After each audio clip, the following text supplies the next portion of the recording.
Olá, caro aluno, sou o professor Magno Gomes e esta é mais uma aula de macroeconomia, ok? Nesta aula, então, em particular, vamos estar abordando principalmente, os efeitos das políticas macroeconômicas sobre a sociedade e principalmente sobre também as empresas, perfeito? Bom, só para a gente recapitular, é importante também que você faça a leitura do seu manual, bem como a participação do fórum, uma vez que agora ele é avaliativo, ou seja, ele faz parte lá da sua média final da disciplina. Perfeito? Então, sem mais delongas, vamos comigo ao quadro para a gente ver aí o convite ao estudo. Mas para quem está acompanhando também o fórum ali no via Skype, o endereço é deborah8.tutel.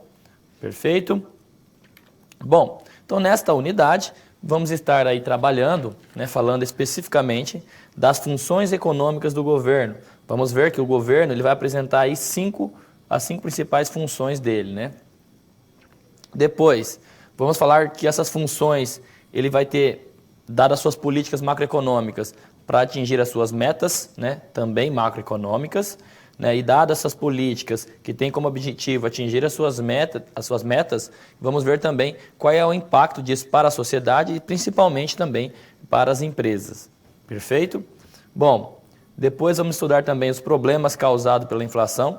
Vamos ver que a inflação aí, meio que um meio norteador para o governo, porque a meta da inflação vai ser a primeira preocupação dele, ele podendo fazer até outras políticas que afetam, por exemplo, investimento, até mesmo o PIB, mas sempre com o objetivo de manter a inflação controlada. Tá? E vamos ver um pouco aí sobre as metas inflacionárias, que tanto você vê aí nos noticiários, a meta da inflação está acima da meta, está abaixo da meta, quem determina isso e como funciona esse esquema de metas inflacionárias e da onde que vem aí essa ideia também. Então vamos falar um pouco sobre isso. Em todo, só para não fugir aí de costume, a nossa aula então é pautada toda ela sobre a resolução de situações e problemas, onde vamos ter aí como pano de fundo o caso da empresa Etanol Brasil. Então a produção, o ramo dela é na produção e também comercialização de açúcar e etanol no Brasil. Tá?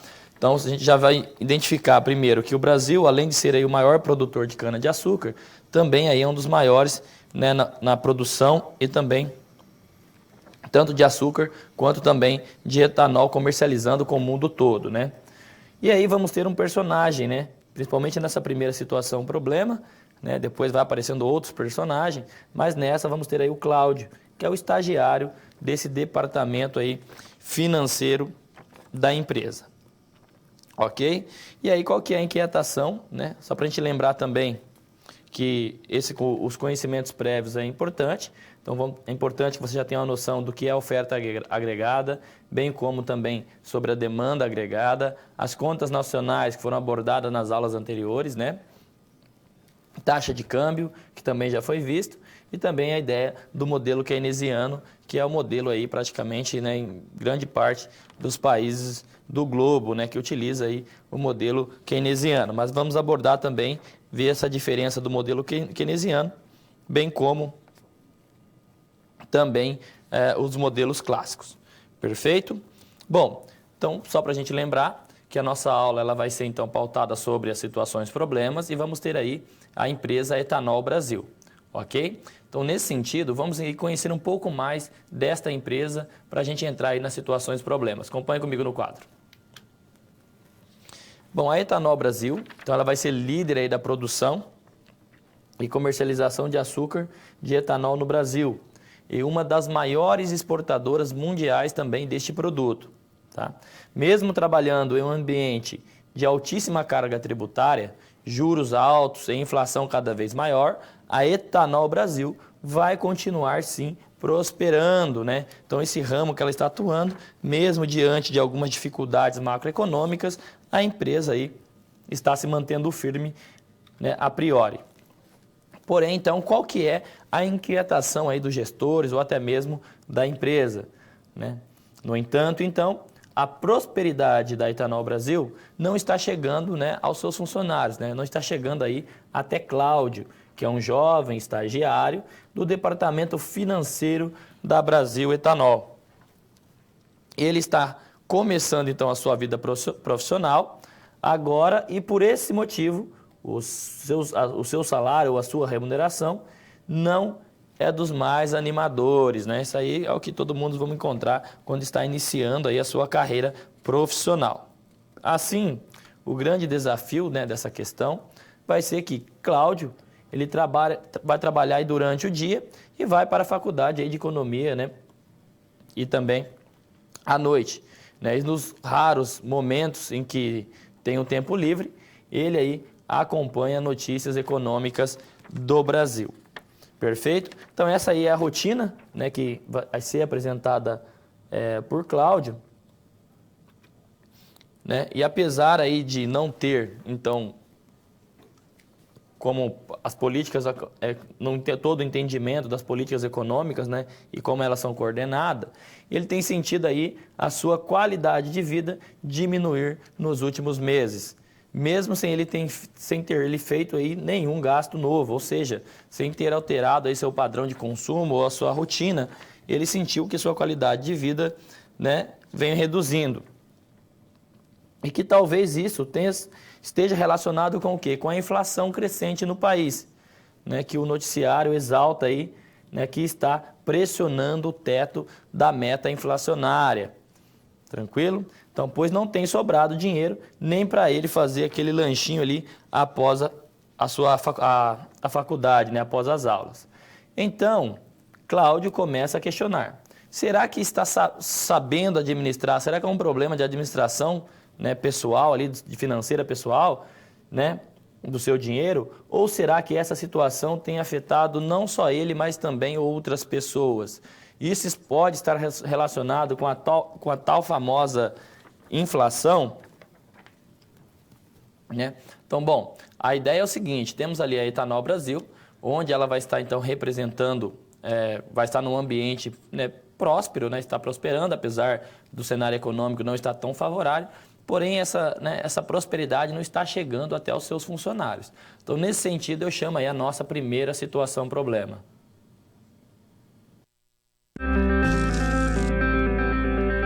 Olá! Você já pensou no dia a dia da carreira que você escolheu seguir? Bom, para ter uma ideia dos desafios da sua área, agora você vai procurar soluções para situações problema. Para prosseguir, primeiro é necessário ter estudado e finalizado a sua pré-aula, já que é nela que você encontra os conceitos e as teorias da disciplina. Feito isso, você vai conhecer a sua primeira SP e vai identificar onde a situação se passa, quais agentes estão envolvidos e quais são os recursos disponíveis. Com essas informações, você vai problematizar o contexto apresentado para então solucionar o desafio. Preparado para começar a SP1? Então boa sorte e até mais!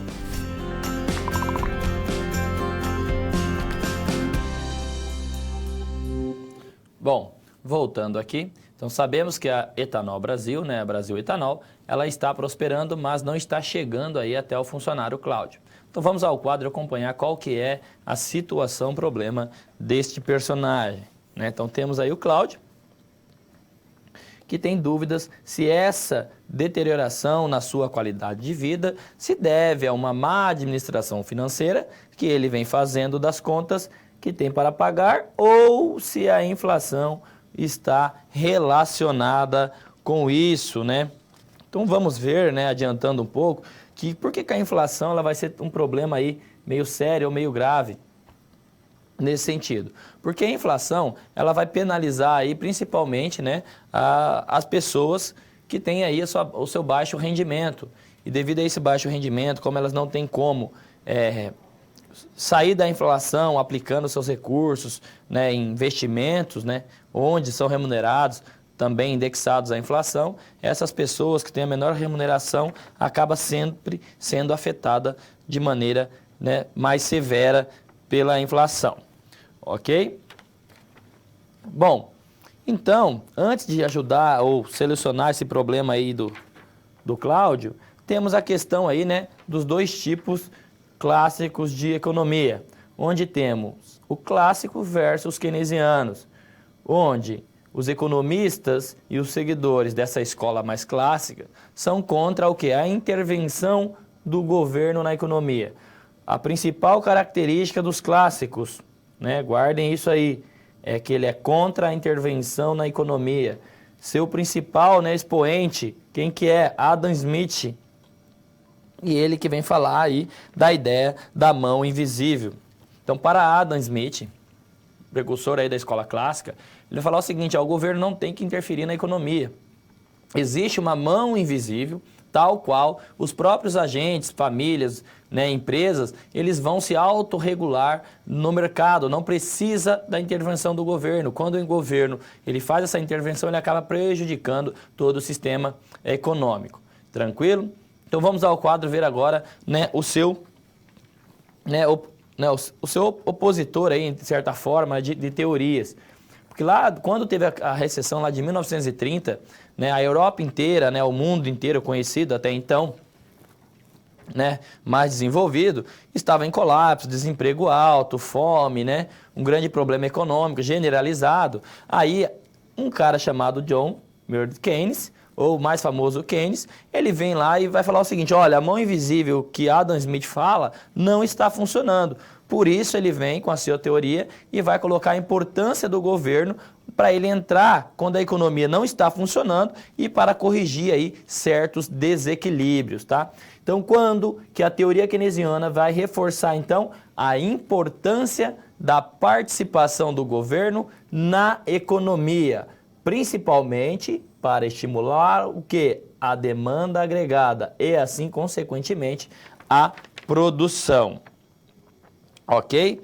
Bom, então assim temos a ideia, né, da teoria keynesiana, onde ele vai falar então o seguinte: olha, quando o mercado não está regulando, existe desequilíbrio, é importante que o governo entre em ação para desenvolver. Por exemplo, quando a produção está muito baixa, está caindo, está muito baixa, logo o desemprego vai estar alto, né?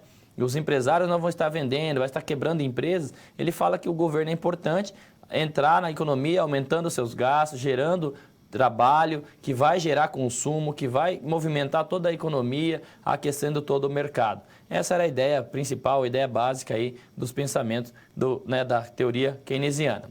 Perfeito? Bom, sendo assim, a gente vai ver que, segundo essa teoria, o governo vai apresentar algumas funções. Acompanhe comigo no quadro. Onde as principais funções, né, do governo são quais? Quais são as principais funções aí atribuídas para o governo, né? Então temos que a primeira aqui é a função alocativa, tá? Onde você vai ter a participação direta ou de forma indireta do governo, aonde? Na produção de bens e também serviços. Ok? Depois dessa função alocativa, onde você já vê que ele vai trabalhar principalmente aqui, né, do lado IS, dos bens e serviços da economia, temos a função estabilizadora. São ações do governo para o quê? Estabilizar, né, as variáveis econômicas. Quais são essas variáveis? Estabilizar o preço, a produção, o emprego, o câmbio. Então o governo ele acaba tendo o quê? Essas funções, né?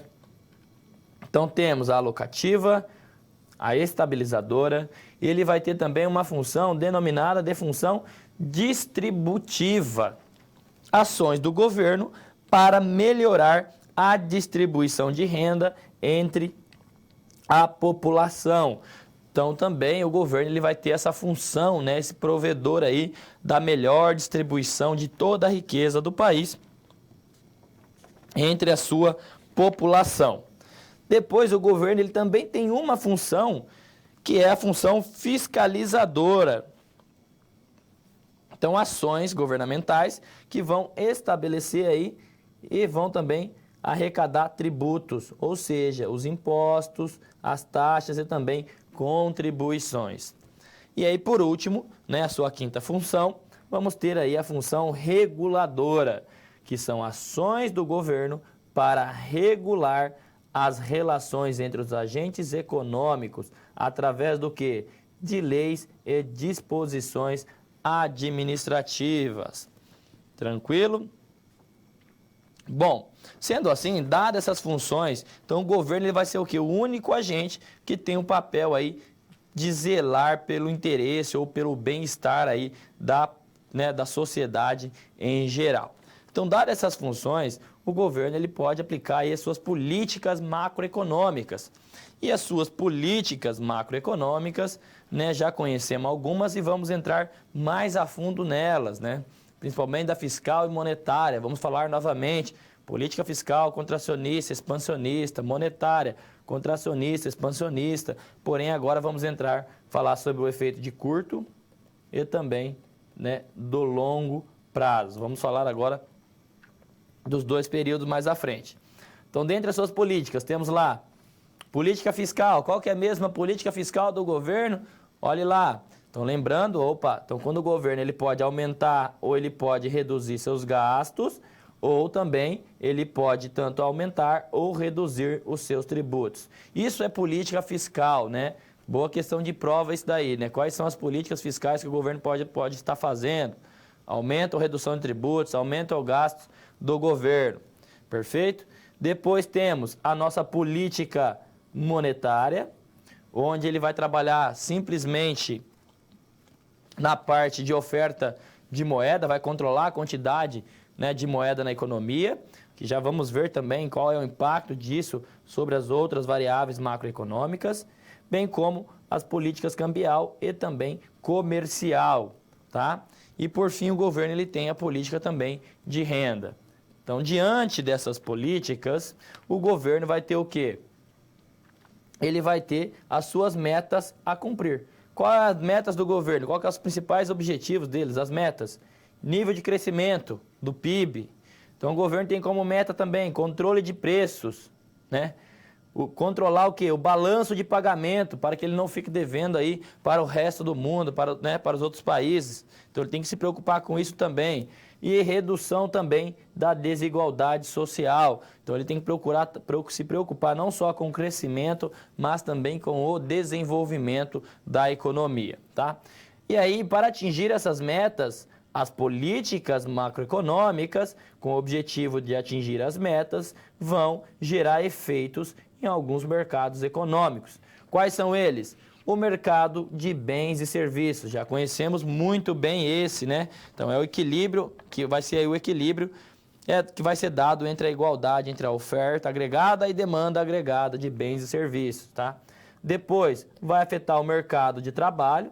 Então no mercado de trabalho vai ter o quê? Também as duas leis de oferta e demanda, onde quem está ofertando o trabalho é o trabalhador, ele oferta a sua mão de obra e por contrapartida temos o empresário, as empresas que vão demandar o seu serviço, tá? E é neste mercado que vai ser aí determinado o quê? O nível de emprego ou também o desemprego, que pode ser representado por U, dependendo do livro ou manual que você está lendo, tá? E também é nele que é determinado o quê? O nível de salários. Né? Essa relação também que entra aí a questão dos salários da remuneração. Depois temos também o mercado monetário, que é a oferta e a demanda por moeda. Né? Vamos ver que no mercado monetário o governo ele vai ter alguns instrumentos para trabalhar a quantidade de moeda na economia, né? Que também está relacionado justamente com o mercado de títulos, né, do governo, onde ele aí faz um financiamento das suas dívidas, né? Pode estar vendendo ou comprando títulos públicos, e aí também afeta o quê? O mercado de divisas. Então divisas vai ser o quê? Toda moeda estrangeira de qualquer país que está entrando aí em território nacional, né? Mas a gente sempre vai estar falando mais aqui, né, do dólar, né? Porque é a moeda comum, de negociação comum aí do mundo. Perfeito? Então, para voltar aqui para a gente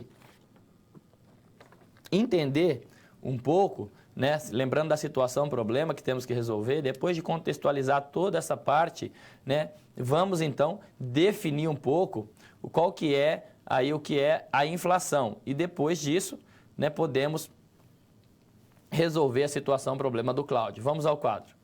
Então a inflação, né, a própria imagem aqui já é bem sugestiva, né, é a elevação do nível de preços. Então, um índice de inflação aponta o aumento geral dos preços sofrido pelo um conjunto de produtos pesquisados, tá? Então a ideia é a seguinte, né? Com o mesmo recurso financeiro que você tinha lá num determinado período, aqui em 2005, você tinha ali a capacidade, né, o poder de compra, né, de determinada mercadoria. Porém, né, ao passar do tempo, né, esse mesmo valor ele vai perdendo o seu poder de compra, né, vai reduzindo, né? E assim sucessivamente, né? E como que é mensurada essa inflação, né? Normalmente aí você vai ter o IBGE, normalmente o pessoal utiliza o IPCA, né? Índice de Preço de Consumidor, que é o amplo que eles falam, né? E aí é colocado, é mensurado como se fosse uma cesta de produtos, né? Onde vai ter lá os bens mais essenciais, arroz, feijão e tal, e tudo. E eles começam aí calcular, né? Perguntar qual que é o preço disso. Ele pega para um período, depois pesquisa para o outro período e vê se teve elevação de modo geral ou não, né? Então, basicamente, é isso. É uma cesta de produtos, né, essenciais para as pessoas, que é pesquisado aí em períodos, para calcular, para ver se está aumentando ou se está reduzindo. Beleza? Sendo assim, então, podemos agora ajudar o Cláudio com a sua situação problema. Vamos ao quadro. Então, nessa situação problema do Cláudio, antes de entrar nela, é importante a gente só relembrar ou definir, entender o que é meta de inflação, tá? Então, meta de inflação vem lá desde 1999. Então, o Brasil tem um sistema de metas de inflação desde 1999. Por que isso? Porque em 1900, antes de 94, né, que o Brasil sofria aí pelo aquele processo inflacionário, né, hiperinflação e tal, e com a estabilização da moeda, foi necessário fazer alguns ajustes na época. Por exemplo, travar a taxa de câmbio, deixar ela fixa. Então, teve períodos em que o real, né, equivalia a R$1 e estava valendo um dólar valendo R$1, 1 por 1, né? E isso foi se mantendo aí até certo período, até 1999, porque a custa de um câmbio fixo era que o Brasil tinha que aumentar a taxa de juros. Então o Brasil aumentava, prometia pagar muitos juros para investidor externo, o cara entrava aqui investindo, e para investir em reais no Brasil ele teria que trocar a sua moeda, o dólar, por real, e aí deixava os cofres do Brasil com reais, né? E aí o Brasil conseguia, através lá do mercado de divisas, comprar e vender dólar, ele conseguia manter essa taxa aí fixa, né? Entre aspas aí. Mas, porém, a custa do quê? De juros muito alto. Tanto é que em 1999 ficou insustentável e aí o Brasil teve que liberar a taxa de câmbio, deixá-la flutuar. Mas aí o problema foi que o Brasil então estabeleceu o quê? Metas de inflação. A inflação não poderia passar de até certos patamares. Tanto é que para 2019 a meta é de 4,5% no ano, tendo uma banda, ou seja, um limite inferior até 1,5% para cima 1,5%. Então ela pode chegar até 3%, não pode ser menor que isso, também é ruim, mas também não pode passar de 6% no ano. Então voltemos ao quadro. Né? Aqui é só para a gente ter uma ideia, um panorama, né, desde 2000 até 2016 aqui, né, da meta. Então a meta da inflação vai estar aqui nesse intervalo, né, nos limites. Então perceba que o Brasil acabou, de certa forma, ali desde 2004, né, manter a inflação dentro da meta, né, menos aqui em 2015, onde ela passou um pouco, né, fora da meta de inflação, tá? E o governo atua nesse sentido. Então, devido a isso, na situação problema do Cláudio, temos que o cenário econômico é de alta inflação. Então, esse aí é um fator que está aí deteriorando o poder de compra do salário do Cláudio, né? Não só do Cláudio, mas também de todos os brasileiros. Perfeito? Bom, essa é importante, né? Por que o governo vai se preocupar tanto com a inflação? Porque ela vai penalizar bastante as pessoas de renda mais baixa. Perfeito? Sendo assim, vamos à nossa segunda situação problema.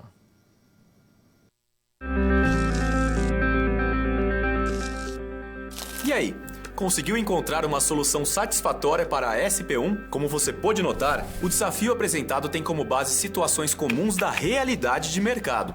Eles são elaborados a partir de informações de empresas, experiência dos professores e acontecimentos do cotidiano.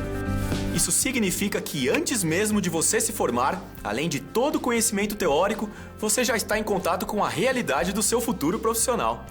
Ah, e caso surja alguma dúvida, acesse o fórum e envie a sua pergunta, ok?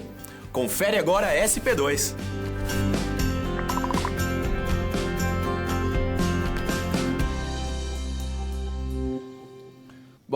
Então, a partir de agora, vamos ver também, né, a partir dessa situação problema, as políticas macroeconômicas que o governo pode estar atuando, pode estar fazendo e seus efeitos sobre a sociedade e também sobre as empresas. Então, vamos aí à nossa próxima situação problema, onde vamos ter aí o funcionário agora, né, o outro personagem, o Alfredo.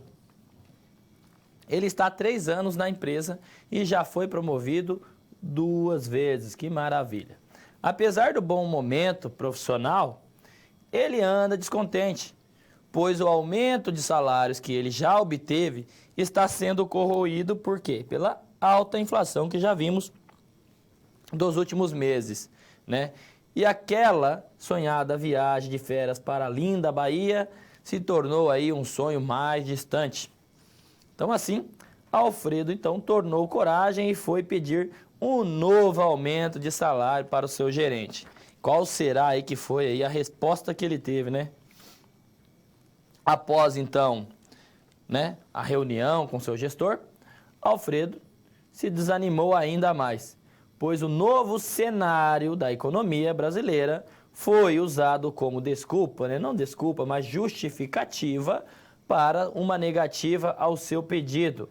Afinal, aumentar custos da empresa em períodos de crise seria uma insanidade.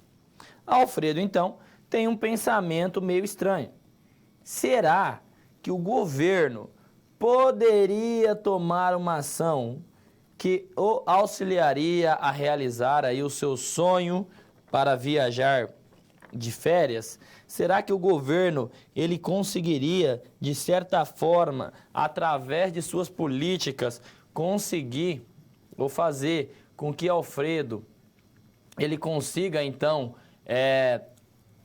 ajudar, né, o governo ajudar o Alfredo de certa forma através de suas políticas a realizar esse sonho?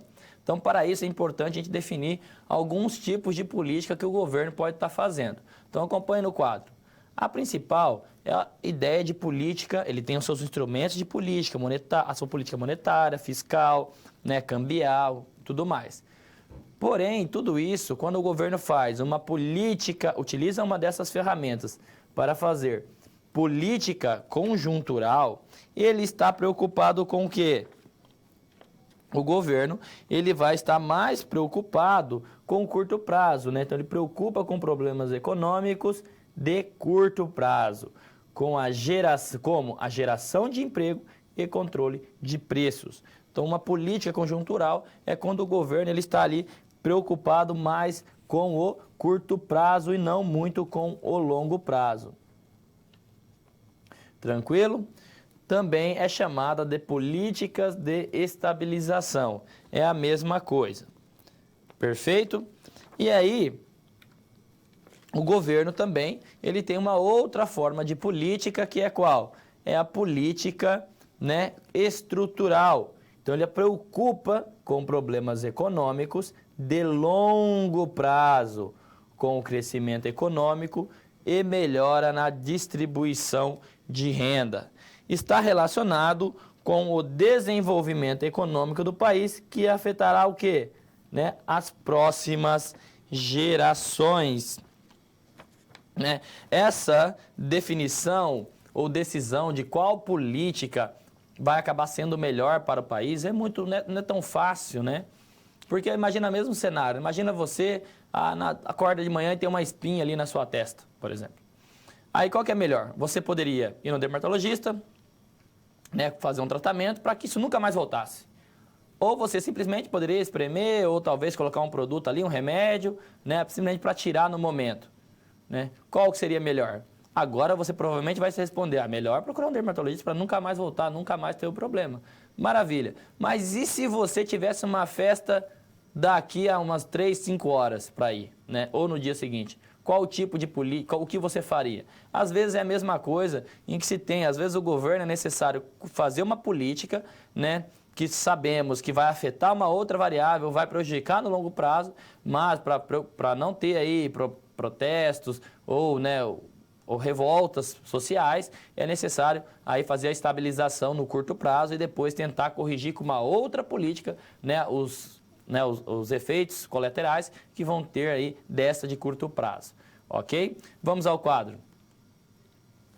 Então, nesse sentido, né, temos ali as ações do governo, tá? Então, quais são as políticas que o governo pode fazer? Política fiscal. Você vai ficar cansado de ouvir isso, porque eu quero que você realmente entenda as diferenças e qual, principalmente, os impactos dessas políticas sobre as outras variáveis macroeconômicas, tá bom? Então, está baseada na elaboração e organização do orçamento do governo. Então, todo o dinheiro que o governo recebe, menos todo o dinheiro que o governo gasta. Tá? São dois tipos de política que ele pode fazer, dois tipos de política fiscal. Uma contracionista. Qual é a mesma política contracionista? Ou ele reduz o seu gasto, ou ele aumenta os seus tributos. Qual é uma política política fiscal expansionista do governo? Ou ele pode aumentar os seus gastos, ou ele reduz os seus tributos, tá? Então guarde bem isso, essa diferença é muito importante, tá? Bom, feito então, né, essa relação, temos ali a política monetária. Logo vamos entrar aí para ver quais são os efeitos de cada uma aí, né, das outras variáveis. Então, a política monetária, ela trabalha diretamente no controle da oferta de moeda da economia. Ao determinar a quantidade de dinheiro que oferece, o governo, então, ele estabelece a taxa de juros. Então, guarde aí. O que determina a taxa de juros, segundo a política monetária, o que afeta a taxa de juros é a quantidade de moeda que vai afetar a taxa de juros. Assim como a política fiscal, a política monetária, ela pode ser de duas frentes. Uma, contracionista. Política monetária contracionista significa que o governo ele reduz a sua quantidade de moeda, ok?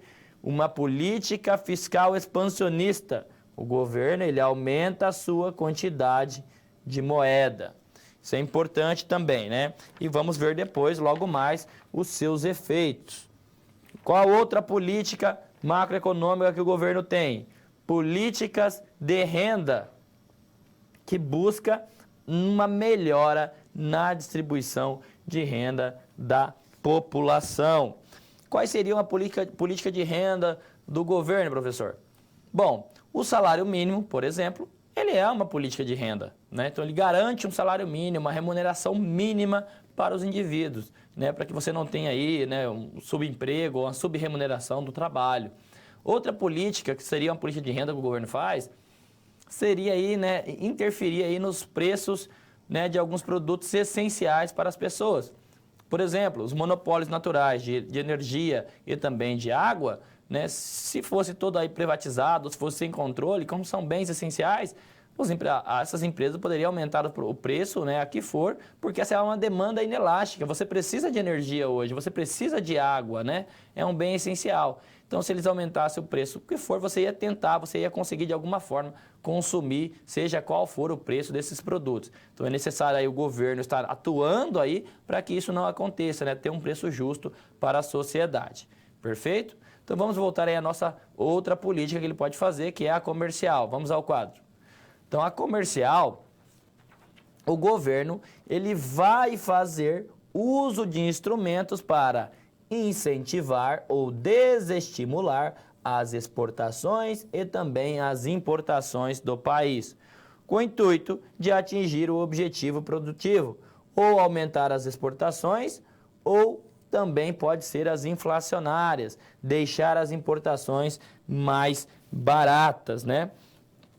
Então essa é um pouco das políticas que o governo ele pode estar fazendo também. Depois temos também a política cambial, tá? Então a política cambial do governo, né, é quando o governo ele vai comprar ou também vender moeda estrangeira no mercado de divisas para controlar a taxa de câmbio do país. Então, deixar a moeda nacional mais valorizada ou desvalorizada. Então ele tem esse intuito, esse objetivo, e ele vai fazer isso para tentar o quê? Controlar essas relações, né? Deixar, valorizar ou desvalorizar a moeda, para dessa forma atingir as metas produtivas e também inflacionárias e de políticas externas do país. Bom, então por que o governo muitas das vezes ele pode aí taxar a importação de algum produto, né? Porque o governo é ruim? Não, porque às vezes isso, taxar a importação, né, ou deixar o produto lá de fora mais caro, ele pode também estar tentando com o objetivo de proteger algumas indústrias nacionais. Ele faz o protecionismo, né, como muitos outros países fazem. Por exemplo, os americanos, eles taxam ali o aço brasileiro, né? Então o aço brasileiro, as empresas americanas que querem comprar aço do Brasil, elas até querem, mas quando chegam lá, devido a essa taxa, né, essa tarifa muito alta, acaba compensando comprar interno, né? Então, às vezes, dependendo do setor, o governo ele tem essa parte estratégica, né?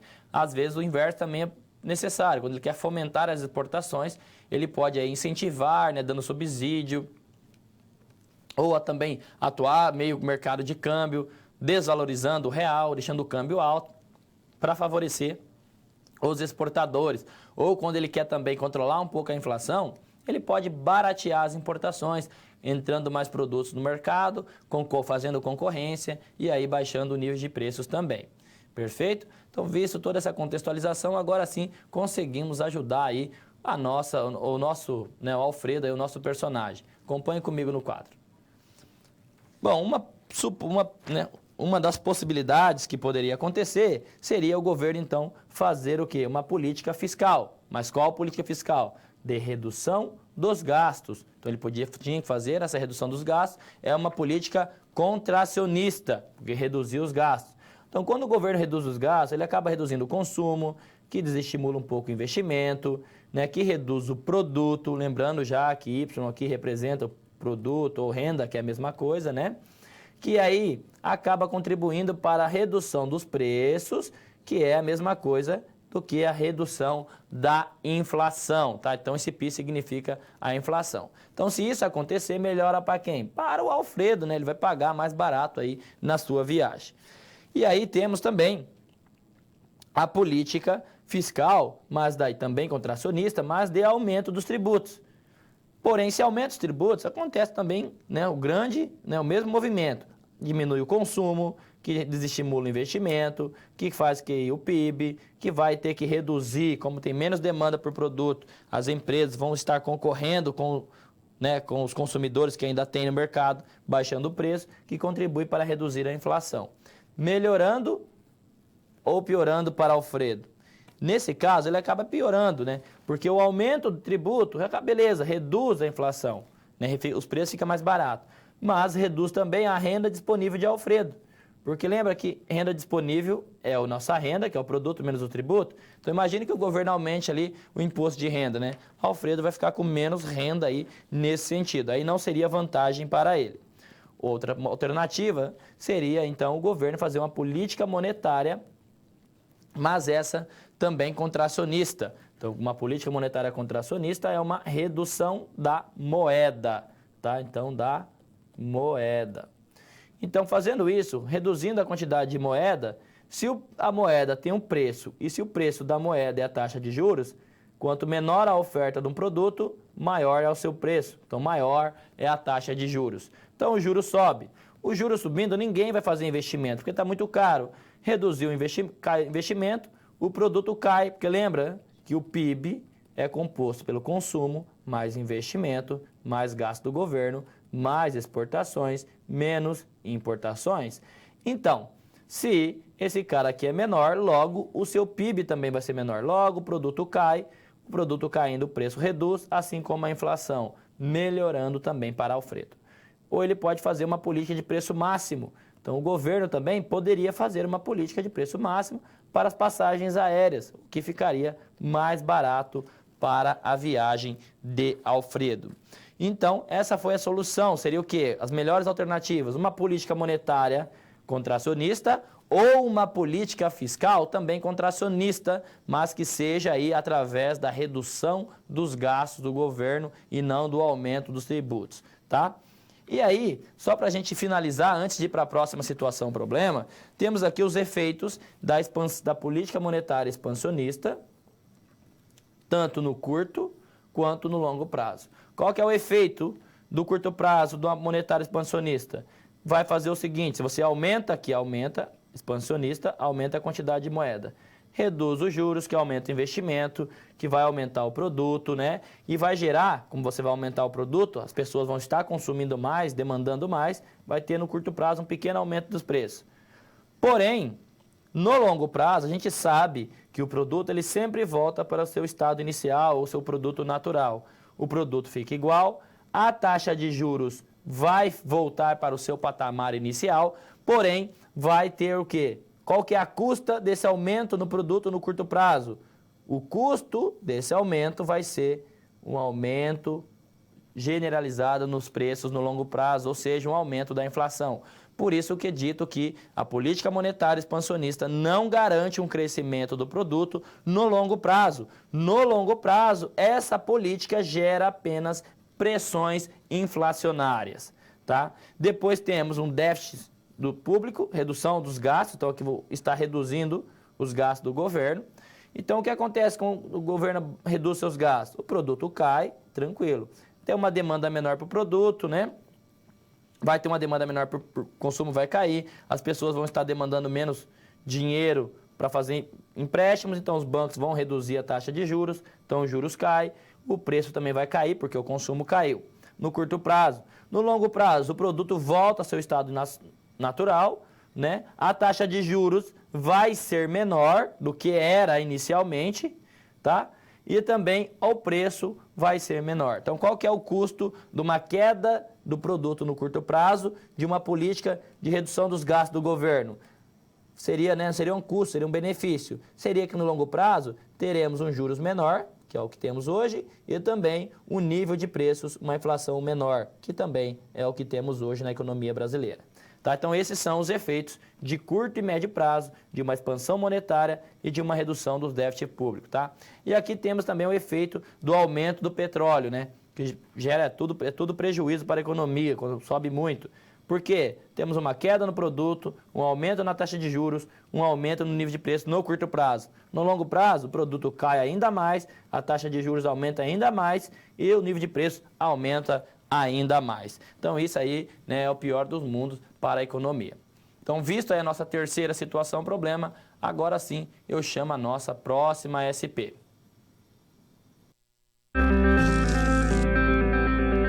Bom, 2 SPs já foram finalizadas.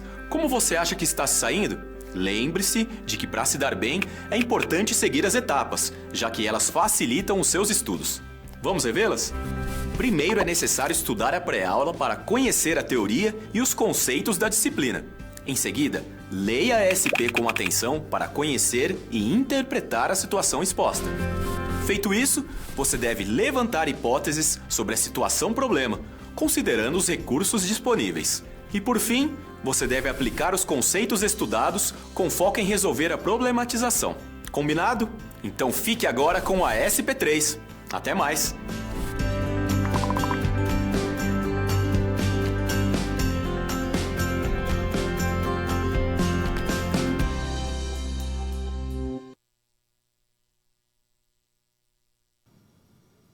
Bom, voltando aqui, pessoal, sobre a política cambial, eu vou explanar um pouco mais à frente aí, né?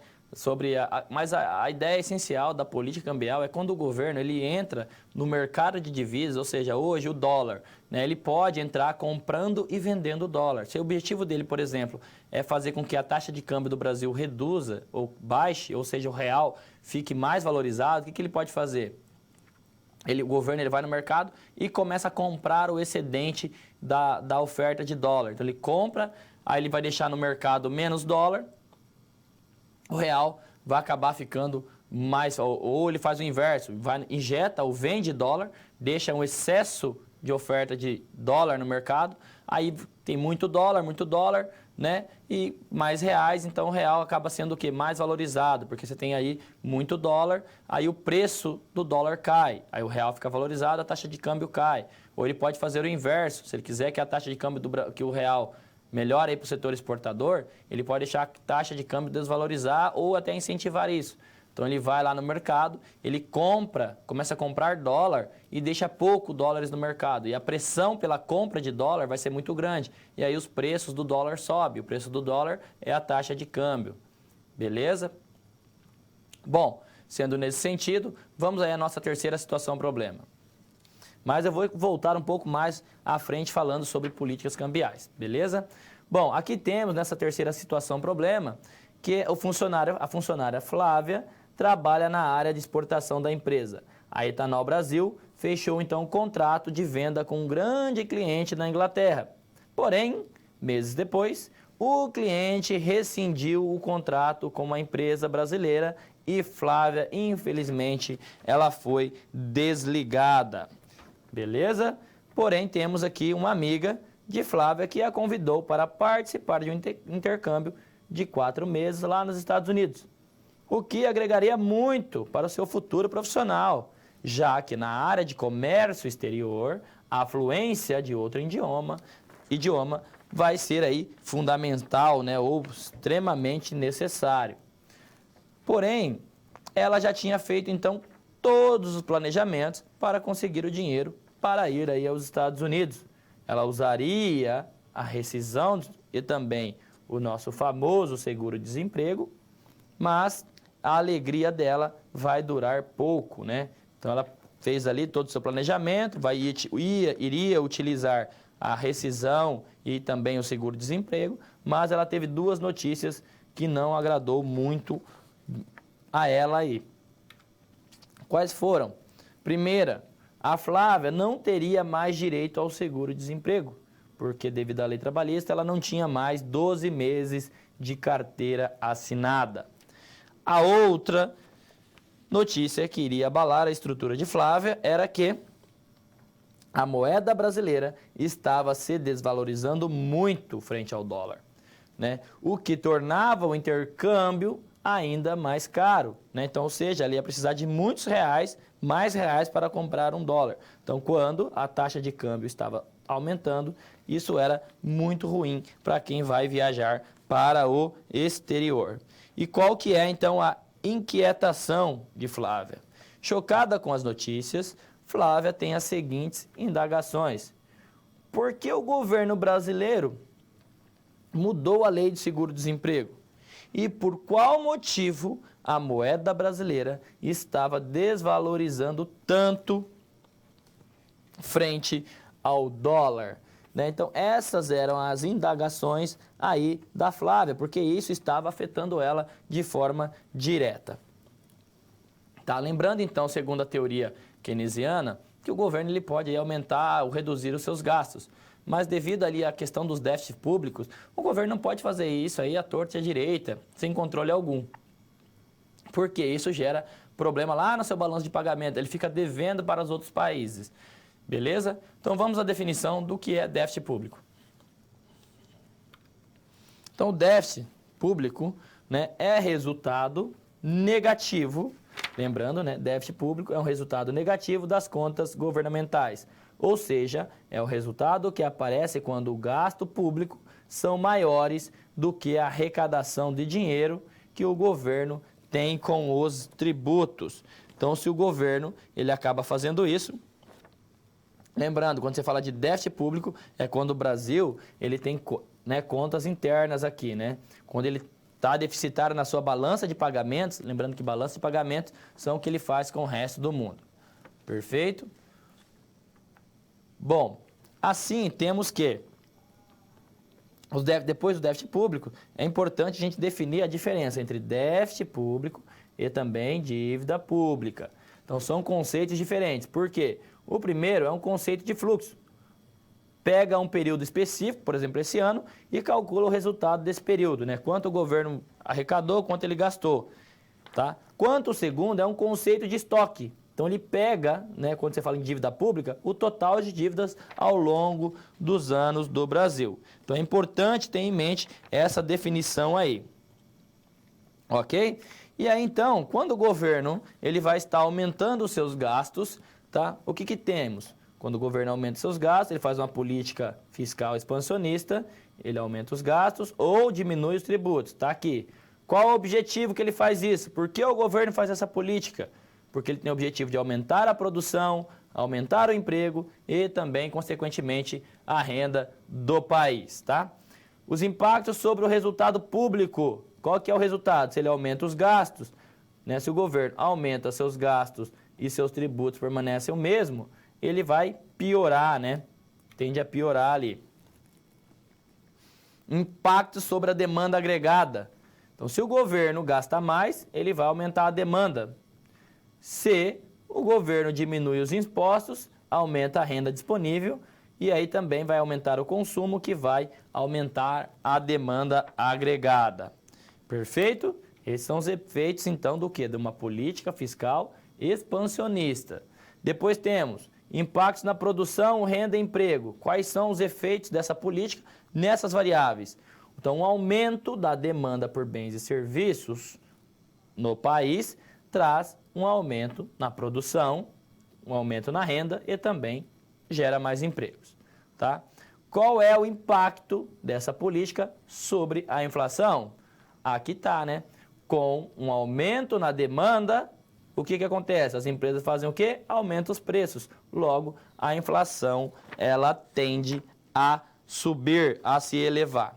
Em contrapartida, ainda temos que, na política fiscal, ainda na política fiscal agora contracionista, então fechamos a política fiscal e os efeitos dela, a expansionista. Vimos os efeitos da política fiscal expansionista. Agora, sobre a política fiscal contracionista, temos que o governo ele pode então reduzir seus gastos ou aumentar seus tributos. Já vimos isso. Qual o objetivo dessa política? É controlar a inflação ou também quando ele quer melhorar o seu resultado público, ou seja, melhorar as suas contas, que é arrecadar mais porque gastou demais. Quais são os impactos sobre os déficits, o resultado público? Né? Se os seus gastos diminuiu, né? Ou se os seus tributos aumentaram, isso vai melhorar as suas contas, né? No seu balanço final vai ficar melhor. Impacto sobre aí a demanda agregada. Então, se o governo gasta menos, demanda agregada, obviamente, reduz. Se o governo aumenta os impostos, a renda disponível das pessoas, imagine seu imposto de renda. Se o governo aumenta os tributos, você tem menos renda aí para gastar e assim, consequentemente, reduz a demanda agregada. Ok? E depois temos aqui os impactos sobre a produção, renda e emprego. Então, quais são os impactos nessas variáveis dada a política contracionista? A redução da demanda por bens e serviços no país traz queda na produção, renda e também queda no emprego. Quais são os impactos sobre a inflação? Com a queda na demanda agregada, os preços tendem a reduzir. Se a demanda está baixa, a alternativa das empresas é fazer com que os preços tendem a reduzir. Depois temos aqui, os regimes de câmbio, que já foi comentado anteriormente. Mas o regime de câmbio flutuante, dado que ele tem livre entrada e saída de capital, de dólares no Brasil, vamos ter dois resultados. Então, o fluxo de saída de dólares no país acontece quando o saldo no balanço de pagamentos está deficitário. Ou seja, se saiu mais dólares do país, então o país está deficitário. Então, o fluxo de entrada de dólares no país acontece quando o saldo da balança de pagamentos é maior que zero, é superavitário. É importante lembrar que a balança de pagamento ele está relacionando apenas as dívidas não internas, mas sim que o Brasil tem com o resto do mundo, com os outros países. Agora, sobre o regime de câmbio flutuante, aqui de câmbio fixo, tá? É câmbio fixo. Com fluxo de saída e entrada de dólares no Brasil, temos que câmbio fixo. Então, o Banco Central irá intervir nesse mercado. Então, quando ele percebe que o real, por exemplo, está muito forte, muito valorizado, significa que a taxa de câmbio está baixa, se a taxa de câmbio está baixa, está prejudicando quem? Está prejudicando quem exporta, né? E beneficiando quem importa. E se o governo acha que essa taxa está baixa, ele vai no mercado e começa a vender dólar, ele começa a ofertar dólar, né? Ele vai lá e vende dólar. Então, vendendo dólar, né? Só para falar aqui, volta, é o inverso. Se ele acredita que a taxa de câmbio no Brasil não está baixa, né? Aqui vai estar alta. Se ele acredita que está muito alta, como agora, por exemplo, ele pode ir no mercado e começar a fazer o quê? Vender dólar. Então ele vende, ele começa a jogar um monte de dólar e aí quando você aumenta a oferta, né, na economia, quando você aumenta a oferta, o preço tende a reduzir. E o preço do dólar é a taxa de câmbio. Então se o governo começa a jogar um monte de dólar no mercado, ofertando, a taxa de câmbio, ela tende o quê? Ela tende a diminuir, ela começa a cair. E o inverso também é verdadeiro. Então, em câmbio fixo, quando ele quer manter o câmbio fixo no mesmo patamar, o Banco Central irá intervir nesse mercado, mas agora comprando dólar. Então, se ele imaginar que a taxa, né, de câmbio no Brasil, ela vai estar baixa, né? Então, o real ele vai estar muito baixo, o câmbio vai estar muito baixo, prejudicando quem exporta. Aí ele vai no mercado e começa, né? Ele começa a comprar dólar. Então, ele começa a comprar dólar, na verdade. Ele começa a comprar, aqui é o inverso, quando a taxa de câmbio está alta, professor, ele vai lá e começa a comprar dólar, porque o real está, aqui é quando ele está alto, ele vende. Quando está baixo, ele compra. Porque o real está muito aqui, o real está valorizado. Aí ele entra comprando dólar e retira o excesso de dólar na economia.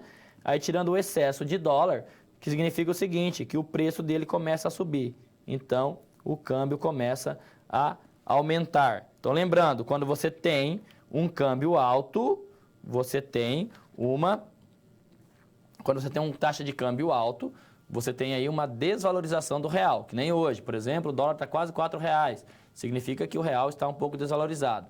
Se amanhã a taxa de câmbio ela cair para R$3, o real valorizou, né? Então você precisa de menos reais para comprar o mesmo dólar. Então se o governo ele acha que que o real hoje está muito desvalorizado, o que ele começa a fazer amanhã? Ele começa a entrar no mercado e vender, começa a ofertar dólares. Aí a taxa de câmbio reduz, né? O preço do dólar reduz porque você tem muita oferta. E o inverso é verdadeiro. Se ele acha quando o real, por exemplo, tivesse R$2 a taxa, ele acha que o real está muito valorizado, né? O real está desvalorizado, ele vai lá e começa a comprar, né? Então, se o real está desvalorizado, ele começa a comprar, ele entra no mercado e compra, tira o excesso de dólar na economia e aí começa o efeito, o real começa a valorizar um pouco mais e vice-versa. Beleza? Então, só para a gente lembrar, aumento na taxa de câmbio, real desvalorizado. Redução na taxa de câmbio, o real está valorizado, ele está mais forte, né? Você precisa de menos reais para comprar a mesma quantidade de dólares. Vamos agora então solucionar a nossa situação problema.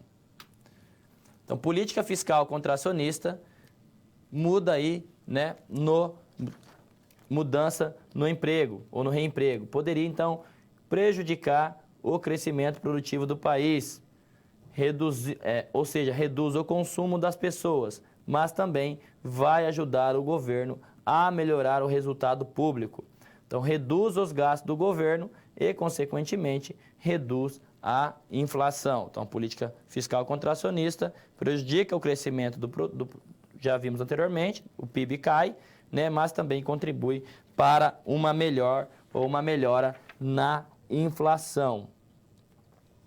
Ok? Bom, depois temos, com a queda do produto, não há também interesse de investimento estrangeiro no país. Logo, não há entrada de dólar no país. Com isso, a oferta do dólar é menor. Então, o preço da moeda estrangeira fica mais cara. Então, quando você tem pouca quantidade, né, de dólar no país, o preço dele sobe, o preço dele é a taxa de câmbio, tá? Ou seja, fica mais desvalorizado. O real fica mais desvalorizado. Então, essa foi a nossa terceira situação problema. Então, o efeito do aumento do dólar, como ele vai afetar o PIB? Por exemplo, hoje a taxa de câmbio está o real está desvalorizado, a taxa de câmbio está alta. Isso favorece quem? Quem exporta.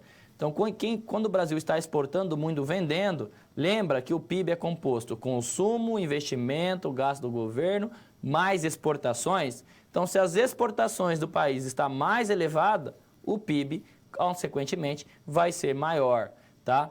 E assim, as importações vai ser menor. Como as importações, ela reduz o PIB, quanto menor as importações, maior é a contabilidade ali do nosso produto interno bruto. Ok? Bom, antes de entrar aqui então na nossa última situação problema, regimes de bandas cambiais é quando o governo fala o seguinte: olha, eu tenho uma taxa de câmbio, ela pode variar entre, por exemplo, imagina um cenário aqui no brasileiro, o dólar pode chegar até 4,50 e até 2,50. Não pode cair menos que isso ou não pode subir mais que isso. Essa é a ideia de bandas cambiais, né? E quando, por exemplo, o dólar está bem chegando a esse limite, o dólar está lá em cima, né? Chegando lá quase no 4,50. O que o governo faz? Significa que o real está desvalorizado. Ele faz uma política para valorizar o real. Então ele vai lá no mercado e começa a jogar um monte de dólar, oferta. Então ele vende, então ele começa a vender dólar, ofertar, o preço do dólar cai, aí o real começa a ficar mais valorizado, ele começa a recuar ali para dentro da banda.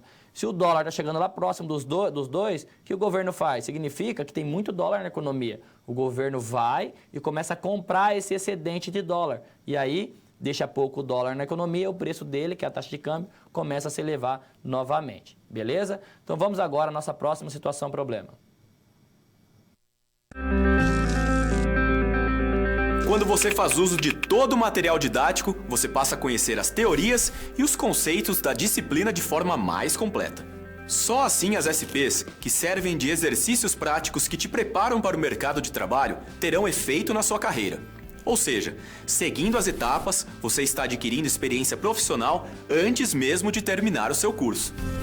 E se durante a sua leitura algum ponto de interrogação surgir, não se preocupe. Envie sua dúvida no fórum, ok? Fique agora com a SP4. Boa sorte!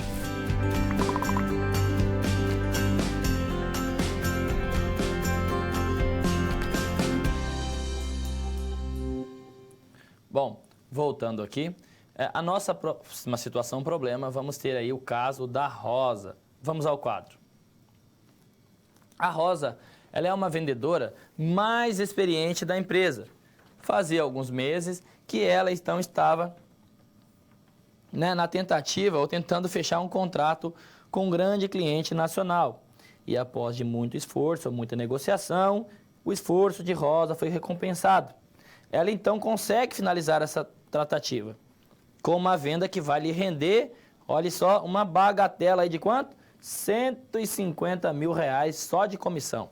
Então Rosa estava radiante, pois pensava em aplicar esse dinheiro para ter uma renda extra na sua aposentadoria, né? Hoje é muito importante a gente pensar na nossa aposentadoria.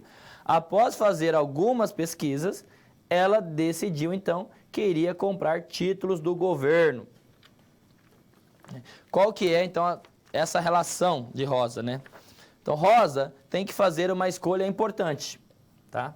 Ela compra títulos públicos que pagam uma taxa de juros pré-fixadas, ou seja, já vou saber, já sei de antemão o meu lucro, o meu retorno. Ou comprar um título que paga uma renda pós-fixadas, ou seja, indexado a alguma coisa, ou a inflação, ou a taxa de juros, né? Ou seja, vou saber só no final, só no fim, que eu vou saber qual de fato foi o meu retorno. Tá? Então ela tem essas duas opções. Tá? Como Rosa vai conseguir entender se o governo está mais propenso a aumentar ou diminuir a taxa de juros do país? Por exemplo, se os juros hoje for 10% e ela aplicar numa taxa pré-fixada, vai passar alguns anos, ela vai receber 10% ao ano. Mas se ela fazer uma pós-fixada e acreditar que os juros lá no final vai estar em 15%, ela vai ganhar 15%. Mas lá no final, os juros também pode estar 5%, e ela perderia. E aí, qual que é a decisão? O que a Rosa tem que saber, né, para ela poder fazer essa aplicação? né? Então ela tem que saber o seguinte, qual que é o direcionamento, quais são as principais políticas que o governo pode estar fazendo e qual é o efeito aonde? Na taxa de juros. Então vamos ao quadro. E um dos principais dessa relação da taxa de juros, né, uma das suas políticas, é a política monetária. Então é feita quando a alteração aonde? Na quantidade de moeda, que na verdade é o inverso, tá? Hoje no Brasil, a Selic é determinado pelo Conselho Monetário, CMN, né, o Conselho, o Copom, pelo CMN, Conselho Monetário Nacional, e a Selic que acaba aí interferindo na quantidade de moeda na economia, tá? Mas a regra é o seguinte, que a oferta, quantidade de moeda é que vai determinar a taxa de juros, tá? A Selic é uma taxa que o governo, ele se reúne às quarta-feiras aí, né, e decide se vai manter, se vai reduzir ou se vai subir. É a taxa básica da economia. Ao determinar a quantidade de dinheiro que vai oferecer, o governo então controla o nível da taxa de juros do país. Então temos política monetária e seus efeitos. Então temos uma política monetária expansionista. É quando o governo ele aumenta a oferta de moeda. Ele usa quais instrumentos? Vai utilizar lá o open market, que é a venda e compra de títulos, taxa de redesconto, a própria oferta aumentando a quantidade de moeda, a emissão de moeda, né, o compulsório. São esses os instrumentos que você já deve saber, né? Já tem aí também importante, cai na prova. Então, objetivo. Qual é o objetivo dessa política monetária expansionista? Aumentar a produção, emprego e renda do país. Então, quando o governo aumenta a quantidade de moeda, ele contribui para uma redução nos juros. Se os bancos estão cheios de dinheiro, eles vão querer desovar isso. E aí eles baixam os juros para poder emprestar mais rápido, né, e não ficar com tanta moeda em estoque. Uma redução na taxa de juros contribui para o maior investimento e, consequentemente, o maior emprego, o maior consumo, o maior produto e uma menor, aqui ó, taxa de desemprego. Então o U agora representa a taxa de desemprego. Para aumentar a demanda de moeda, o governo ele diminui a taxa de juros. Quando o governo aumenta a oferta de moeda, a taxa de juros ele vai acabar reduzindo. E ainda na política monetária expansionista, mas agora os efeitos sobre a produção, renda e emprego. A diminuição na taxa de juros faz as pessoas e empresas comprarem mais, né? Estimulando então o aumento da produção, que gera um impacto aonde? Se as pessoas estão demandando mais, comprando mais no mercado, os preços das coisas tendem a subir. Então a inflação ela começa a voltar. Beleza? Depois temos política monetária, então, agora a contracionista. Quando ela é contracionista, significa que ela reduz a quantidade de moeda. Governo, então, diminui a oferta de moeda, tem o objetivo de controlar a inflação, os impactos sobre a taxa de juros vai ser maior, ou seja, vai aumentar a taxa de juros. Qual que é o impacto sobre a demanda agregada? Se aumenta a taxa de juros, eleva a taxa de juros, reduz o investimento, reduz o consumo e reduz a demanda agregada. Impactos sobre produção, renda e emprego. Então, a elevação da taxa de juros faz as pessoas e as empresas comprarem menos, desestimulando o aumento da produção. Tá? Depois temos impacto sobre a inflação. Como as pessoas e empresas querem comprar menos, os preços tendem a reduzir. Então, logo, você começa meio que controlar aí o processo inflacionário. Então, só para a gente finalizar, antes de resolver a nossa situação, problema, temos o seguinte, que política monetária expansionista é feita com o objetivo de expandir, aumentar a produção, apesar de trazer um aumento da inflação no longo prazo. Já a política monetária contracionista é feita com o objetivo de controlar a inflação, mas traz a diminuição e contração de produção no curto prazo. Ok? Essa contracionista. Então, para a gente tentar resolver essa situação, problema da Rosa, é o seguinte, ela tem que saber quais são as possíveis políticas, qual é o cenário que ela está inserida e qual é a política do governo. Se ele faz uma política monetária contracionista, significa que no médio período a taxa de juros vai estar alta. Agora, se o governo faz uma política monetária expansionista, significa que a taxa de juros ela vai estar baixa. Então, esse entendimento das políticas e os efeitos nas variáveis também vai influenciar, né, muito, não só a Rosa ali, mas a gente na nossa decisão até mesmo de investimentos, né? Por exemplo, até mesmo a inflação. Se você acredita que a inflação no país vai estar alta no final do ano, você pode fazer um investimento nos títulos do governo que são pré-fixados ou indexados à inflação. Ou seja, o governo hoje tem títulos pagando 4,5% até 2025, né? 5% mais IPCA. IPCA é a inflação. Então, se no final do ano a inflação estiver 10%, o seu retorno vai ser de 15%. Mas se ao final do ano a inflação estiver em 3%, seu retorno vai ser apenas 7% do seu investimento. Então, entender ou ver essa expectativa, qual é a influência de uma política do governo sobre essas variáveis, acaba influenciando não só a nossa vida, mas também a vida das empresas. Perfeito? Então vamos agora solucionar a situação, problema de Rosa. Então Rosa deve ficar muito atenta ao cenário econômico atual e os sinais de política monetária que o governo pode estar adotando, ok? Bom, um cenário de inflação baixa e baixo consumo, o governo poderá utilizar a política monetária expansionista, né, que foi já feito lá em 2010, né, quando, antes de 2008, depois da crise, para poder, na crise de 2008, onde o mundo inteiro teve um colapso lá, né, o Brasil aí passou, né, reduziu, mas muito pouco frente todo ao mundo. Por quê? Porque ele fez uma inflação, uma política monetária expansionista, liberou o crédito também das pessoas, né, foi através do consumo, expandiu o consumo. Mas isso não poderia ser duradouro por longo prazo, que daí nos anos posteriores que gerou os problemas em quais estamos também. Então, pois o aumento da oferta de moeda leva um aumento aí nos investimentos no curto prazo, pois a taxa de juros tende a reduzir, porque aumentou a oferta.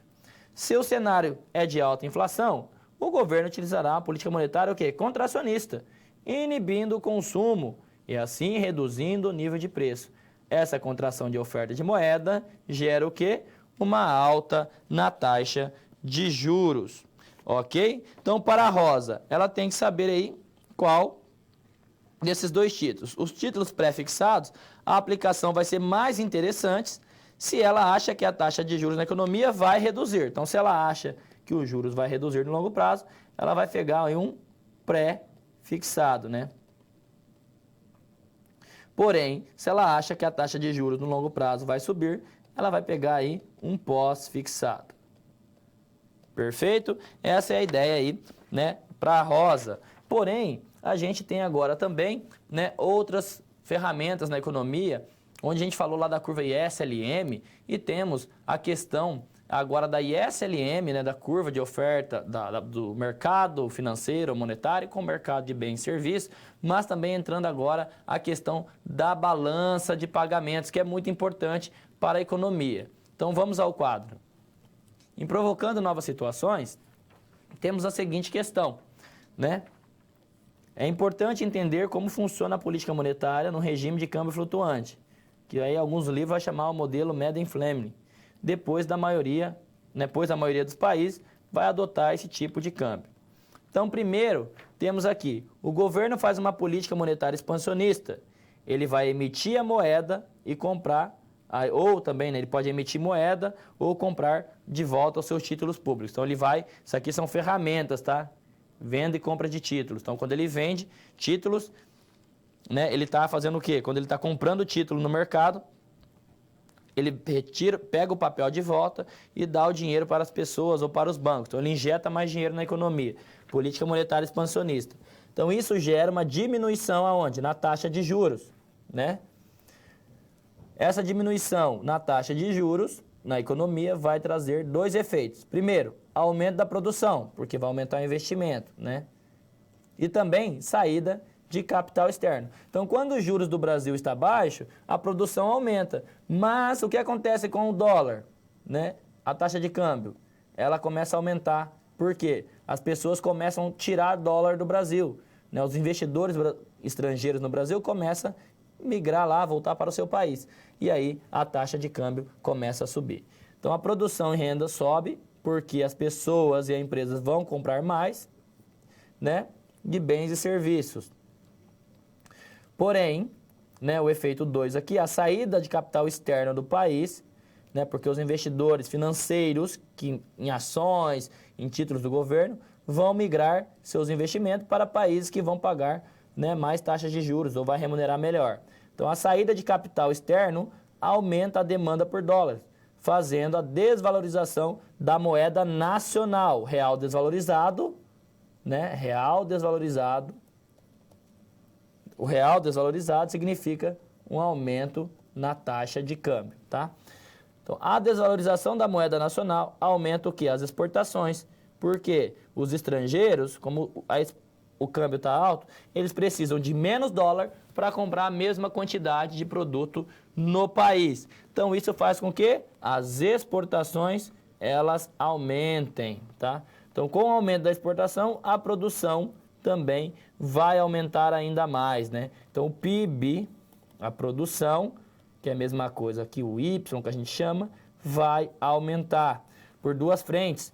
Porque como a gente fez uma política monetária expansionista, ela vai gerar o quê? Baixa nos juros. Então, a baixa dos juros vai contribuir para um aumento no investimento, né? Então, vai promover um aumento no PIB, por essa vertente, pelo lado dos investimentos, pelo lado do consumo internamente. E como a taxa de juros vai estar baixa, os estrangeiros começam a ir embora, né? Vai embora para o seu país lá, vai lá para os Estados Unidos, vai lá para a Europa, começa a sair e tirar dólar do Brasil. Então o dólar começa a sair. E aí, como fica pouco dólar, o preço do dólar fica caro, que é a elevação da taxa de câmbio. Só que uma taxa de câmbio alta favorece as exportações, né? Por quê? Os países estrangeiros vão precisar de menos dólares para comprar a mesma quantidade, né? Então, o produto brasileiro, o produto nacional, fica muito mais barato do que os produtos lá nos Estados Unidos. Então, as pessoas começam a comprar os produtos importados do Brasil e aí aumenta as exportações. Então, o PIB, ele vai aumentar aqui, ó, via investimento e também via exportações, né, nesse caso, tá? Que é devido a uma política monetária flutuante com esse câmbio flutuante. Mas o problema também é que uma política monetária, né, não vai garantir um crescimento no longo prazo.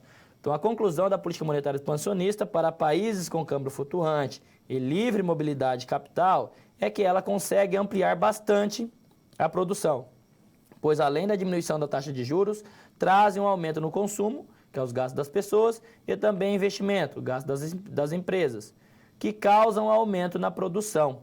Também haverá um aumento das exportações, o que aumenta mais uma vez, né? Leva um pouco mais o produto, devido ao que? A desvalorização da moeda nacional ou um aumento na taxa de câmbio. Tá? Isso é muito bacana, muito importante. Mas lembrando que essa política monetária expansionista, pessoal, ela vai garantir um aumento da produção? Vai. Vai garantir um aumento da taxa de câmbio? Vai. Tá? Vai aumentar o produto? Vai, mas tudo no curto prazo. No longo prazo, uma política monetária expansionista, apenas o governo lá injetando dinheiro, começa a fazer o quê? Se as empresas percebem que você tem muito dinheiro, né, os salários, os preços começam a subir. Se os preços começam a subir, né, a inflação começa a subir, né, a remuneração do trabalhador também tem que ser compensado pela inflação, que muitas das vezes não é, né, até menos. Mas na negociação de salário, os preços também, os salários vão subir, porque a inflação está subindo. E os custos da empresa vão aumentar. E elas vão repassar de novo aos seus produtos, que a inflação vai aumentar ainda mais. Por isso que é dito, pela teoria da neutralidade da moeda, política monetária expansionista, no longo prazo, ela não se sustenta. A única coisa que ela traz são pressões inflacionárias, né, gerando até hiperinflações. Por exemplo, o caso do Brasil antes de 94, o caso da Venezuela. A Venezuela, por exemplo, o governo está injetando dinheiro, mas não adianta, porque todo mundo sabe, as empresas sabem que aquele dinheiro é uma ilusão monetária, né? Todo mundo tem dinheiro, então os preços vão sempre aumentando, né? E isso é muito ruim para qualquer país. Por isso que A inflação no Brasil, o controle dela, ela se sobressai sobre qualquer outra variável, até mesmo sobre a produção. É preferível para o governo brasileiro, às vezes, reduzir a inflação à custa de um produto menor do que deixar a inflação subir, né, e deixar o produto subir um pouco e a inflação subir ainda mais. Então, mesmo ele sabe que, dada a sua política, vai afetar o produto, ele faz, né, com o objetivo de controlar a inflação. Visto, então, que não deu tempo aqui, né, para as dúvidas, para as perguntas, dado também o conteúdo da aula, que foi bastante, vou estar no chat com você, né, respondendo todas as suas dúvidas aí, né? Beleza? Então, ficamos por aqui e até a próxima.